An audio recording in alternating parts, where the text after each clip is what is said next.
because I put so much stock into being a soldier, and I loved it. I was really good at it. Where I'm sitting, that seems perfectly loving and natural. Sure. And I didn't know how to recover from that.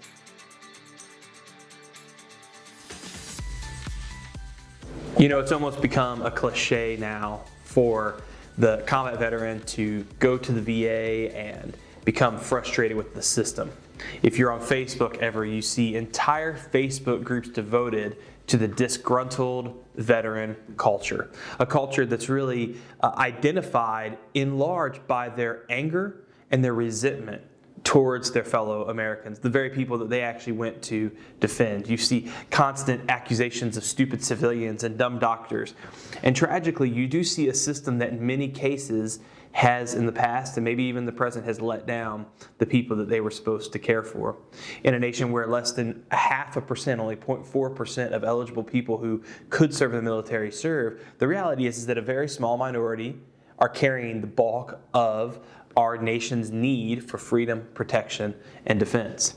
And so what's it look like when you go through a medical process with the VA and it doesn't go well? It's difficult, it's frustrating, it's time consuming, not just for a day, not just for a week, not just for a year, but for multiple years. How do you deal with that frustration? How do you deal with that resentment? How do you deal with that judgment towards others and yourself as well? And how do you still get better through it? And that's actually some of the things that John and I, my guests today, are going to be talking about. You're going to hear an incredible story from him of really how he went through experiences like that, had all the opportunities in the world to feel that judgment and to let it really tear him down, how he did some of those mistakes, the things he's learned from them, and how you can learn from his mistakes and hopefully avoid some of the same pitfalls that he found himself in. But we're also going to share the hope of sort of where all those kind of valley moments have led him to today. Mm-hmm. So John, thank you so much for being here today. Pleasure. Yeah, we're excited to get into your story. Mm-hmm. So let's just go back first. You're a Missouri boy, right? Right, born and raised there. Right, and you met your sweetheart in Missouri as well, correct? Yeah. Yes. Okay, was this before you joined the military or was this after? I met her right before my deployment to Iraq. So you go and you complete some additional training, and now you find out orders come down and you're going to be deploying to Iraq. I sought out that opportunity constantly. Okay. I wanted to get in the fight so bad that I was like, do you have some orders? Do you have some slots with another unit? Like, I really want to go. And finally, something came up where there was the 42nd Infantry Division out of New York State was getting deployed as a division. They were all going over together. All at one time? Yeah. Initially, my role was to be a supervisor in a communications operations center that was responsible for maintaining the communications in our area of responsibility. Okay. Soon after I got there, there was a need for somebody to lead a convoy team that would provide personal security for our battalion staff to go from our forward operating base to other bases around. Right. It's just like an escort, almost a security team. Right. For you, what we've heard some stories from people whose traumas really were from combat, and that's where most of their story focuses. But I think the fascinating thing about your story is really the most complicated and frustrating part of your story actually begins after you get home. Right. Right? So tell us what started to happen there. Yeah. I mean, there was certainly a few tough experiences that happened there during the deployment, but just like you said, the really hard stuff came for me after I got home. And I didn't know it, but there were some things that happened to me physically on the deployment that caught up with me about a year later. Started to have some shoulder and neck pain. It ended up going to the doctor, and they started to find these issues that had come to the surface. And so pretty much what would happen to folks is that unless they were willing to fight for it, they just kicked your butt out. Right. But for me, I'm pretty tenacious, and I don't give up too easily, and so I really stuck with it to the point that it took 5 years from the time that I went inactive because my injuries had made me unfit for duty. And it wasn't getting any better. It took 5 years from that point until they finally gave me a medical discharge. Yeah. And what are you doing professionally outside of that? Right after the deployment, I got home and I got interested in being a first responder. So I went and got my EMT certification. I got a part-time job at the EMS there in the county. I got on with our fire department there. So that was a career I wanted to get into as well. And you're serving, you're doing something in your lane. Yeah, yeah. When it got to the point where it was pretty clear that I couldn't do that either. So I couldn't wear the uniform for the military and I couldn't be a first responder anymore. And both of those kind of hit at the same time. And so that was a lot. That was, a double whammy for me. Then I really didn't know who I was at that point because I had put so much stock into being a soldier. And I loved it. I was really good at it. Right. And so there is something a lie that I bought into a while back that I am what I do and I am what society says I am. And it's easy for folks in the military to get sucked into that. And when we're not wearing the uniform anymore, it's really hard for us to navigate and know what's next. And so it crushed me and I didn't know how to recover from that. And that really stemmed from me not knowing what my true identity is. Now I know that my identity is in a child of God and nobody can take that from me. Right. Nobody. Right. And so, by this point, you got married, right? So along this process, when did you get married? I started dating my wife before I went to Iraq. We stayed together during the deployment, and then we got married about a year and a half after I got home. And you had started noticing my body's not right. Yeah. But you never dreamed it would be a 5-year journey. No. She and I were not prepared for what was to follow. And so what role was she playing in all of this for you? I would say she was playing the typical caregiver role. Some of the things she was doing was helpful for me in my recovery. And I would also say that some of the things she did was enabling my behavior. Can we talk about that for a second? Yeah, totally. So I think it's really hard because there's like that tough love line. Mm-hmm. It's really hard to know where I'm at on that thing. Right. What were some of the behaviors that she was doing? What were some of the things that you feel like now in hindsight she was probably enabling? One of them, this is interesting. I had a really tough time going to the grocery store. Mm-hmm. And that might seem odd to some folks, right? It's just like you probably don't even pay attention. You just go in there and get your food, right? I will legitimately start to have panic attacks in the grocery store. And I got to the one I was like, babe, I can't go. You're gonna have to go. You're gonna have to get us food. Looking back on it now, I think that might be okay the first 1 or 2 times.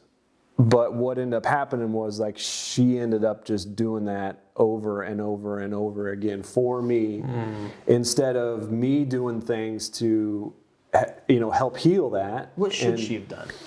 Where I'm sitting, that seems perfectly loving and natural. Sure, what should she have done? There could have been more pressure for me to get some professional help. Okay.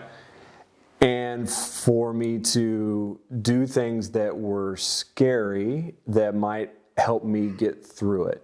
And maybe even incremental. Incremental, or even stand at the front of the store, wait for me while I show up. But to be fair on her part, I think our spouses just need to be our spouses. They don't need to be our counselor.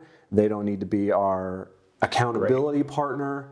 And that was one of the things that I did wrong too, is that I put way too much on her, and I did not have anybody else walking with me through those tough times. And that really did a lot of damage to our marriage. Wow. Yeah. There's also this misconception out there that if I go to 1 or 2 counselors and they don't work, all counselors suck, and I will never, there's not one out there that's going to be helpful for me. I fell into that trap. For you, was it a sudden, was it you woke up one day and it was like, this is a new day, this is a new season? Or was it like a period of like 1 step forward, 1 step back, 2 steps forward, 1 step back? What was your journey like? It has really felt like I get some momentum and then there's a setback, and I get some momentum, and there's been this, chronic physical pain that has been just going along the whole way, right? And that has gotten better a little bit over time, but I still have it. Yeah. But there is a difference now than what was before. For some reason, I was not experiencing a whole lot of joy and peace back in those days. Yeah. And now I am, thankfully, right? But some of those symptoms haven't gone away. Right. So I think it's helpful for folks to know that like both of those can exist at the same time. Well, you're starting to heal. Marriage is still, coming and going, but it's still kind of growing. And your wife, Sarah, she finds a reboot course. Yeah. Right. And so she decides, John and I need this. Right. And that's the first time that we really meet. Right. Yeah, we were pretty desperate at that point. We had tried some other things, and they weren't really doing the trick. So we raised just a little bit of money and had you all come out and train us on how to facilitate this course, and it met in our living room. Yep. And it was incredible to see the healing ability that God had through that course. Wow. In your own life. In my own life, and in the lives of the other people that were showing up to our house every week, right? And that was incredible. So what's been the biggest change in your life since 2007? We had no idea the level of joy that we are able to feel now. Yeah. And I would say that we wouldn't be able to experience that if we hadn't gone through the really hard stuff. And so we are healthier now than we've ever been as a couple.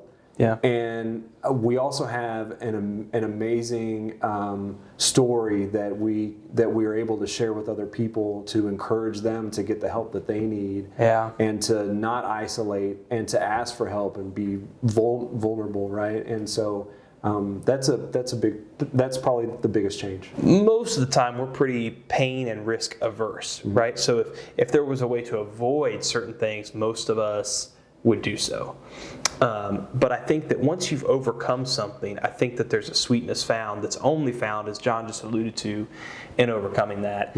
And so if you or someone that you love is hurting, I think there are some incredible nuggets that John shared with us. One is to place your identity in Christ's love for your life.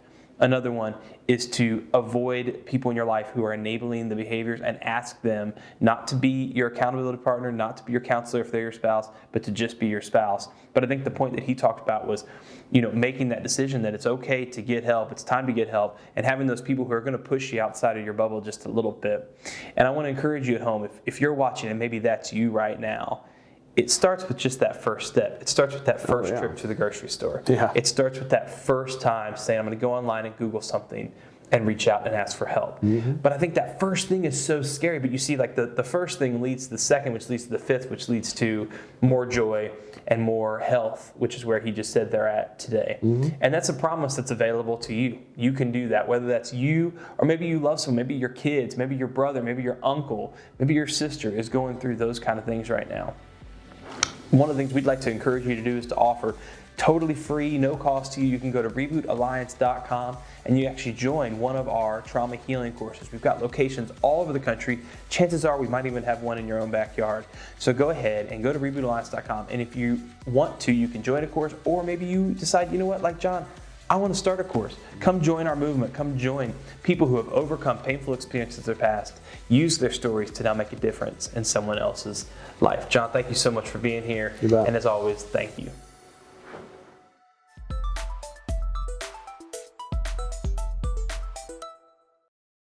With over 10,000 titles, it would be impossible for us to show you everything on Pureflix.com. But let's give it a shot.